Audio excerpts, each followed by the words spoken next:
Brian Dahl here, sitting in my studio, and let me tell you, last couple days I've just been really inspired with guitar, chord charts, sitting on the piano, just playing songs and loving to play and wanting to get better. And can you believe I get to spend the next 20 minutes with you and me and Phil Wickham? And I'm just going to ask him a few questions as to how he leads worship so effectively with his acoustic guitar, whether it's in the big band setting or my favorite, when it's just him on the acoustic guitar and people singing away. So why don't you join me in my studio, Phil in his little attic, and we're going to take some time to talk about leading worship with the acoustic guitar. Here we go. All right, Phil, so what? You got your guitar, I got mine. How about I that, got hey? it. Yeah, this is good to be on with you guys. We're gonna learn things from each other today. Oh, This is we gonna be are, I'm awesome. sure. Well, I think one of us is probably going to teach a few more things than the other person. So, we'll go with that. But first of all, what kind of guitar you got? I mean, everybody wants to know what kind of guitar we're playing with. Well, I'm up here in my little music attic, and so I got all my guitar stashed up here, and I could have grabbed. I've got a couple little custom ones people have built for me over the years. Um, and then, but I live in San Diego, and San Yeah. Diego is the home of Taylor guitars, and so I've been playing Uh-huh. Taylor since I was 14 years old. The one I got on Check my it out. 15th birthday. Yeah, there it is.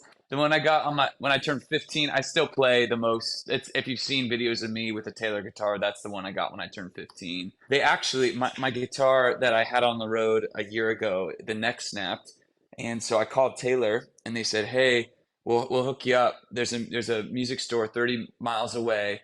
Someone's gonna bring a brand new Taylor to you."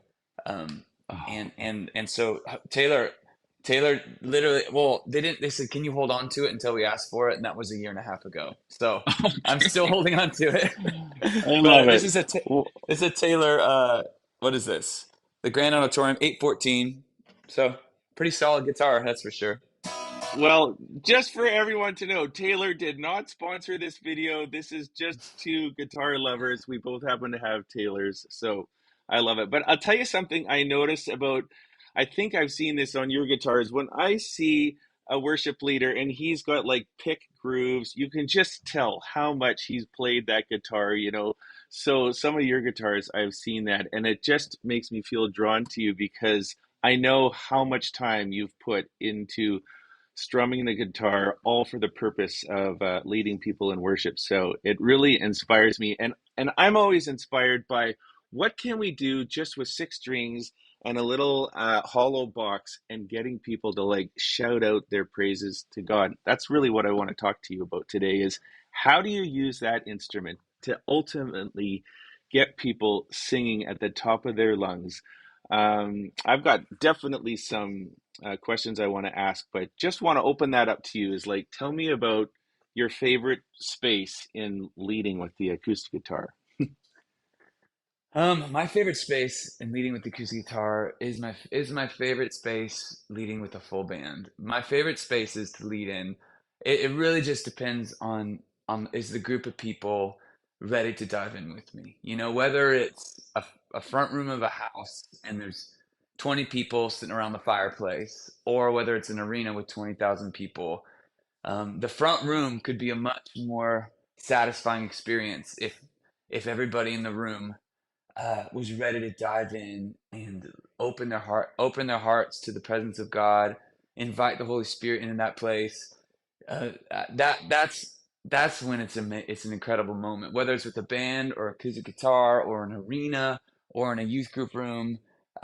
It's just when people are ready to dive in with you. Um, and it's not like pulling teeth to remind people about who we're singing to, but it's like, wow, these people are.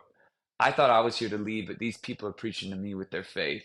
It's those kind of rooms that are the best. Um, that's where it's the best.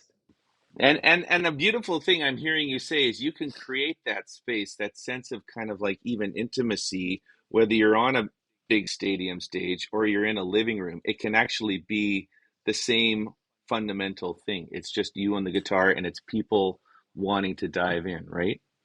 Yeah, and there are some things on our side that we could definitely prepare for and prepare with. that I'm excited to tell you a few little. I don't even know if they're tips as much as I think it's more perspectives than it is tips.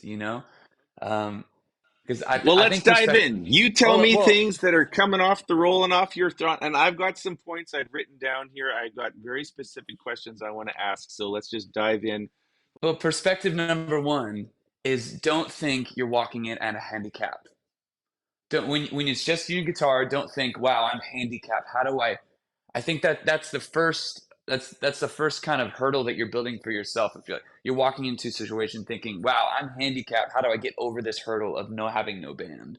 And I think that's the wrong perspective to have because I think immediately you're kind of putting yourself in a place of thinking that you have to mount a, get up to the top of the hill when really that's not what it's about in your mind. I think it's more um, I think you should get on stage with the same excitement as if you had uh, a 20-piece band of professional musicians that were ready to go.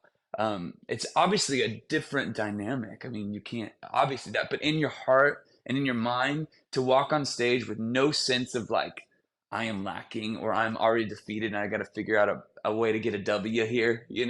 But it's like, wow, the presence of God is here. And this is the tricky thing that this is I've learned. Instead of looking at a handicap, try to view it as you've got one leg up, which is crazy, and that's difficult. But I've found it's like when I view it's like what like even moments where there are big bands playing and people have had said like, hey Phil, you do that acoustic thing well, and we'd love for you to come up and do like a 30-minute acoustic set.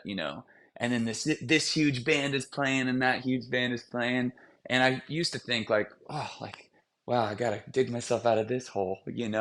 But now now I'm thinking, wow, Yeah, I get this amazing opportunity um, to allow people to experience the verse where it says, that when in the epistles it says, teaching and admonishing one another in psalms and hymns and spiritual songs, singing and making melody in your hearts to the Lord.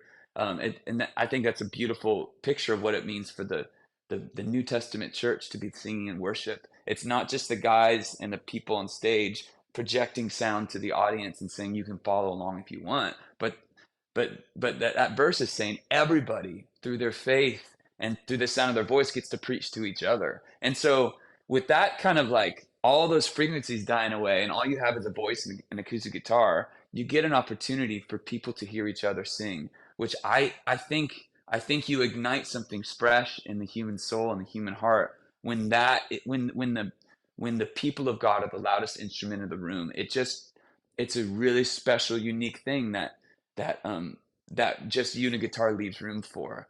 And so that's why I said at the beginning, if people are ready to go for it and to lift up their voice, then it can be the most incredible times of worship ever. So to walk on stage just being like, this is going to be awesome because people are going to be able to hear each other, and there's not going to be just anything extra to distract from the people of God singing the right. praises of God. So that's Yeah. perspective number one.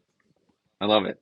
Well, I'm thinking if I'm going to walk on stage with that kind of confidence, what are there some tips or tricks or chords or just things like that so that when I walk on, I'm feeling like I know I can play the chord. I know it's going to ring right. I know there's not going to be, strings that are going to be buzzing or that aren't going to fit. And because those are the things that break me down in my own Yep, confidence. And then that leads to people I'm leading, they start to read my lack of confidence and the whole thing, totally. spirals down. Breaks So that's down. kind of what I want to talk about with Okay. you is how do we get onto that stage with our guitar and feel like I know what I'm going to strum is going to be solid. It's going to play, the sound's going to reverberate through the acoustic and those kind of things. So some real practical Yeah. approaches So to how you play. here's real practical stuff. I mean, this is almost feels dumb to say. Get a guitar that sounds good and stays in tune, because that's your whole band. And then get a sound guy that this is again. We're not even talking about what we're doing yet, but a huge part of me having confidence when I walk on stage with a guitar is knowing that I've got a sound guy that knows how to EQ a guitar, that understands that he needs to punch that. If it's just me, you don't mix the acoustic guitar like you mix it with the band. You have to put it in the subs. I want when I go like this, I want to feel the subs underneath my. I want to feel the sub kicking, and that's a huge confidence builder. Knowing that you don't have to strum the heck out of your guitar to get any sound out. I even sometimes, when I'm not feeling it on stage, I'll go out with my guitar into the audience and just strum a few chords, and I'll hear it being loud in the house. I'll be like, okay, I know it's there. I know people are going to be surrounded by this sound of guitar. It's got to sound good, and you got to have a sound guy that at least knows what it means to like turn up the sub and stuff like that, you know? And so once you got that down, you know like, okay, it's heard, it's huge in the house, and I see, even talking my vocals sometimes, and like, you know, and it's got good verb on it, good delay. It's like, okay, I'm good to go. And then with my guitar, I actually don't think I've got this one, but I'll down tune very often. I'll tune my guitar down a whole step, and so when I'm playing A an E, whole when I'm step. a whole Okay. step, so I actually have my guitars set up. They're a little bit, the action is a little bit high when it's normal tuning, because when I can tune it down, it's not all buzzy and jangly. It still kind of has that tension on it. But with that whole step down, when you play an E and it's actually a D, it even gives Mm-hmm. the sound guy more room to like more low end to work with, because Mm-hmm. you really want your guitar to be putting out the most low end as possible. Mm-hmm. Because even though that's not the, because you can turn up low end loud without hurting people's ears, and Mm-hmm. you get a sense of bigness without harshness, you know. And so Mm-hmm. make sure your guitar is putting as much low end, and so Mm-hmm. then you want to be able to accentuate how much low end your guitar puts out with the kind of chords you play. And so Mm-hmm. I often will play in E shapes, because and so my and I'll try to have my as many strings as possible not being touched, if that makes sense. So as much ringing out All as right. possible, Open almost like if strings. open strings, almost like if you're playing keys and you just could hold the sustain pedal down the whole time, just so you're getting as much intonation leaving over. And so if you're an E, and I'm I'm never doing an E like this where I'm barring everything. You know, I've got this open, and I've got all this. I mean, we all know those chords: B, A, C sharp minor. You know, so E is a great key that many of us know how to play in, and I think even without thinking about it, you guys are already doing those kind of chords. And so, how do we translate E chords into other keys? And so, I sing in A a lot. Uh, like this is amazing grace. There's joy in the house of the Lord. There's lots of songs I have in A, which when tuned down a whole step, I can play B shapes. And I think B shapes have been my biggest victory acoustic guitar leading, because I didn't when I first started leading worship, I wasn't taught how to play in the key of B. B always felt like B was equivalent to like playing an F. It's like you don't play an F, you know. Yes, But you you capo guys, G on four, right? G on four. yeah, That's what I would do. yeah, G D, yeah, G on Yeah. four, which I love using a capo with the band. I think the guitar really becomes more of a percussive thing. But when you're by yourself, don't capo four play and play in the key. You learn B shapes. If you learn anything out of this, learn practice B shapes. Because Okay. so here's Okay. my Let's B, do it. and I Okay. don't I'm not barring it. I'm not Yeah. doing that. I'm leaving my first and second string open. So you know there's the E shape down here, right? So if you just slide that up all the way to B, and then hold that B, the sixth string on the B to get that B bass. So then you get this big open nice B, and you're always ringing out that high E and the high B string, right? It's actually what Cold. This is like the Coldplay. Look at the stars. See how they shine for you. It's those kind of intonations, and but so there you get the B, and then your 5 chord, which is F sharp. And it's got a bit of It's dissonance to it because the it's got a bottom little bit of string. dissonance, but I'm telling you, when you're going, and then G sharp minor, that takes maybe the most practice to make your hand feel good, but after a few weeks of doing it, so okay, so then you slide up to G sharp minor, almost like a. Do you know how to play this kind of G sharp minor? This is You're gonna feel awesome once you master this because it feels a little bit tricky. So instead Okay. of using your pointer finger to hold down the G sharp, you got to use Yeah. your pointer finger to hold down this high F sharp note on the third string right here, Yeah. Yeah. and Yeah. then you've got so the G sharp is right. Those are the 3 notes. But then you got to Yeah. get the bass. You got to get that G sharp bass in. And so how you do that Yeah. is you Oh, you reach your gotta thumb get your around thumb over. Woo! like I this. can barely stretch. I know it feels I weird got at it. first, Yeah. but see, and then I did it. E, Yep. and then you just slide down to E and do your normal E. I see it. So And so you watch know, this. I would say this. I'm just gonna say, I know that people will think my fingers can't do that, but they often can do it Yeah, eventually, you right? guys, Give I us will hope. say these chords. The reason why I started playing this is because of Coldplay Yellow. It came out, and I saw how he was doing it, and I thought, how like that? I would never do that on stage. It seems like too much work. But you do it for a week or a month, or do it for a month, and now it's as natural as playing in G. I play most of my songs in that. I mean, if it's not C or E, it's that one when I'm playing by myself. And so then you're just like, and then you can start adding variations, which is you don't even have to, but I like I put my pinky out to get that. So then I'm kind of like, you know, come let us worship our King.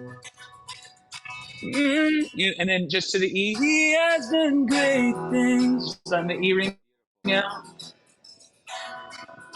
C, and then minor, and 5. And you can just, and I love when I'm by myself on acoustic guitar. I love playing chords that I can hit the guitar as loud as I can and the chords still sound good. And that's what I love about B. Just like, I mean, I'm playing as hard as I can.